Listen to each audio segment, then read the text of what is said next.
আসসালামু আলাইকুম। আজকে আমরা ইয়েস নো নট গিভেনের একটা স্ট্রাকচার শিখব, যেটা আমাদের কেমব্রিজের যে কোনো yes no not given related প্রশ্ন সলভ করতে অনেক হেল্প করবে। ইয়েস নো নট গিভেনকে আমরা একটা স্ট্রেট লাইনের সাথে কম্পেয়ার করলাম। ধরে নিলাম এই স্ট্রেট লাইনটা হচ্ছে আমার একটা প্রশ্ন। এই প্রশ্নে আমরা দুই ধরনের ভোকাবুলারি খুঁজে বের করব। একটা দিয়ে আমি লোকেশন খুঁজবো, আর একটা দিয়ে আমি আনসার করব। এখন প্রশ্ন পড়তে যে আমি যদি না বুঝি কোনটা আমার লোকেশন ওয়ার্ড আর কোনটা আমার আনসার ওয়ার্ড, আমি কখনোই ভালোভাবে আনসার দিতে পারবো না। একটা ব্যাপার সবসময় মনে রাখতে হবে, আইএলটিএস রিডিংয়ে ভালো করতে চাইলে আমাকে ভোকাবুলারি জানতে হবে। একটা স্টুডেন্ট যখন ভোকাবুলারি পারে না, তখন তো সে আসলে রিডিং পড়েই বুঝে না। আর রিডিং পড়ে যদি না বুঝে, তাহলে সে আনসারও করতে পারে না, রাইট? সো ওয়ার্ড পড়তে হবে। আর ওয়ার্ড পড়ার জন্য আপনারা আমাদের ওয়েবসাইটে যাবেন, ওয়েবসাইট থেকে ওয়ার্ডের যে লিস্ট সেটা নামিয়ে নেবেন। এছাড়া যদি কেউ ওয়ার্ড খুঁজে না পান আমাদের ওয়েবসাইট থেকে, তাহলে জাস্ট এই ভিডিও নিচে কমেন্ট করেন, আমরা লিংক আপনাকে দিয়ে দিব ইনশাল্লাহ। তো আমরা ইয়েস তো নট গিভেনের জন্য দুই ধরনের ওয়ার্ড খুঁজবো, একটা হচ্ছে লোকেশন ওয়ার্ড, একটা হচ্ছে আনসার ওয়ার্ড। দেন আমরা যদি প্যারাফ্রেজ করতে পারি, আমরা যদি লজিকটা বুঝি, তাহলে ইজিলি যে কোনো প্রশ্নের আনসার দিতে পারবো। সো চলেন আমরা একটু দেখে আসি যে আমাদের আজকের প্রশ্ন কি আছে। একটু লক্ষ্য করে দেখেন, আমাদের 36 যে প্রশ্নটা, এই প্রশ্নে বলে দিয়েছে যে art history should focus on discovering the meaning of art using a range of media. So art history কিসে ফোকাস করবে?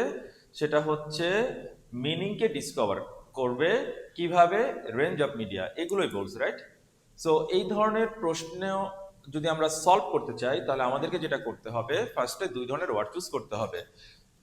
আমরা discovering the meaning of the art, এটা দিয়ে আমরা লোকেশন বের করব। Using a range of media, এটা দিয়ে আমরা আনসার বের করব। তাদেরকে কিসে ফোকাস করতে হবে, কিভাবে করবে, তা দিয়ে আমরা আনসার বের করব। এবার আপনি লক্ষ্য করে দেখেন, discovering the meaning of art, এই কথাটা ডিরেক্ট আছে, discovering the meaning of art. That means এই প্রশ্নটা ঠিক এই জায়গায় আছে। এর মানে হচ্ছে আমি লোকেশন পেয়ে গিয়েছি। এবার এইটা করার জন্য আমরা রেঞ্জ অফ মিডিয়া ব্যবহার করব কিনা। যদি রেঞ্জ অফ মিডিয়া ব্যবহার করতে হয়, তাহলে আনসার হবে মাস্ট বি ইয়েস। যদি বলে যে না, রেঞ্জ অফ মিডিয়া লাগবে না, তখন আনসার হচ্ছে নো। আর প্যাসেজে কোথাও এই টপিকটা বলে নাই, তখন আনসার হচ্ছে নট গিভেন।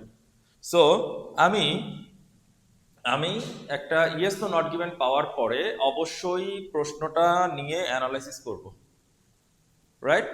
যদি আমি অ্যানালাইসিসটা খুব ভালোভাবে করতে পারি, খুব র্যাপিড ইজিলি আনসার দিতে পারবো। আদারওয়াইজ ভুলভাল আনসার দিব, প্রশ্ন না বুঝে আনসার দিব, এবং এতে আমার স্কোর বাড়বে না, বরং কমবে।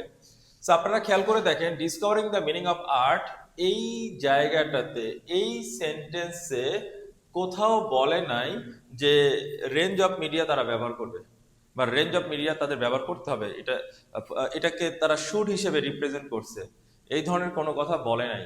দ্যাট মিনস আনসার হচ্ছে নট গিভেন, অর্থাৎ এই টপিকটা না থাকার কারণে আমাদের আনসার হচ্ছে নট গিভেন। সো প্রশ্ন বোঝা এবং সেই অনুযায়ী আনসার করাটা অনেক বেশি জরুরি। লাইক আপনি একটু দেখেন, এখানে 37-এ বলছে the approach of art historian, okay, conflicts with that of art museum. Art হিস্টোরিয়ানদের অ্যাপ্রোচ আর্ট মিউজিয়ামের সাথে কনফ্লিক্ট করে।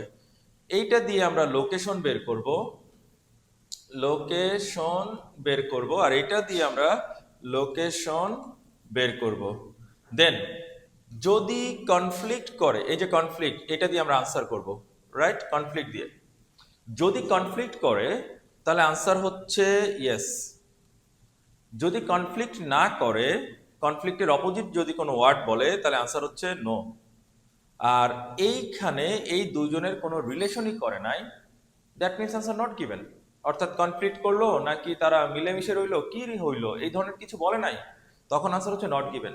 সো একটা প্রশ্ন পাওয়ার পরে এই অ্যানালাইসিসটা খুব জরুরি, এবং প্রশ্ন কাদেরকে দিয়ে বানাইছে, কোন ওয়ার্ডটা দিয়ে বানাইছে, এটা জানাটা অনেক বেশি জরুরি। যখন আমরা এই জিনিসগুলো জানবো, আমাদের জন্য রিডিং অনেক ইজি হবে। আর এটা না জেনে আমরা যেটা করি, আমরা অনুবাদ করার ট্রাই করি, পাই টু পাই ওয়ার্ড টু ওয়ার্ড অনুবাদ করার ট্রাই করি, এটা করা উচিত না, রাইট? এবার আপনারা একটু দেখেন, এইখানে এইখানে আর্ট হিস্টোরিয়ানদের টপিক আছে এবং প্যাসেজটা অবশ্যই আর্ট মিউজিয়াম নিয়ে বলা, ওই যে দেখেন মিউজিয়ামের কথা বলেই দিয়েছে। সো এইখানে টপিকটা আমার আছে, এটা আমি বুঝলাম। এবার আমার দায়িত্ব হচ্ছে কনফ্লিক্ট করে কিনা। পরে দেখেন this is a perfect harmony, direct বলে দিছে this is a perfect harmony. দেখেন হারমোনি আর পারফেক্ট হারমোনি কি এক? অবশ্যই না, এটা একটা এক্সট্রিম কথা। অবশ্যই না, এটা একটা এক্সট্রিম কথা, এবং আমরা বলেছি এক্সট্রিম ওয়ার্ডের মধ্যে প্রশ্নের আনসার থাকে। দেখেন একবারে সেম, রাইট? এবার হারমোনি আর conflict opposite word, that's why এই প্রশ্নের আনসার হচ্ছে আমাদের নো। সো কনফ্লিক্ট এবং হারমোনি অপোজিট ওয়ার্ড, যার কারণে আমাদের আনসার হচ্ছে নো। এবং দেখেন শুধুমাত্র কনফ্লিক্টের উপর বেস করে এই প্রশ্নটা বানাইছে।